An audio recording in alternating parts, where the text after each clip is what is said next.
yeah, I listened to a good podcast like that recently. What are the common factors and that sort of thing? But yeah, Through some children's hospital. That was like 13 billion. I think 3 billion. Yeah, Was it 3 billion? Yeah. Still, it's like by far the most expensive hospital of all time per bed. yeah. Remember?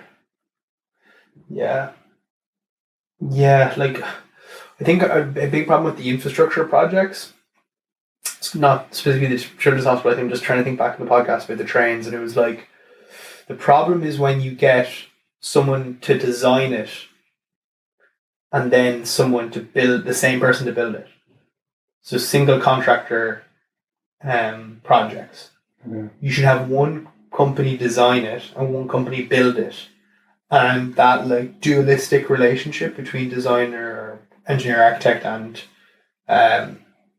construction firm or architect, engineer, I don't know, whatever the dynamic is, but is really good because then you don't have just one person saying, "Oh, you need gold light switches," do you know what I mean? Or insert high margin product here. Not that happened in the children's hospital, right? But like, yeah, there's a lot of interesting research out there. Interestingly, like when they looked at American infrastructure projects and like why they overspent, it's because they traditionally neglected learnings from other nations. Sorry, this wasn't just Americans. Americans, yes, didn't want to see any other best practice, but actually, like European nations and non American developed nations wouldn't look at poorer nations as examples of good practice. They would only look at New Zealand, or they would only look at the UK or the US.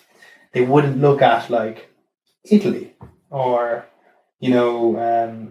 maybe like a Vietnam or something like that. I don't know. Like I can't remember the specific countries, but yeah. To listen to the full podcast episode or to check out my main channel, click the link in the description.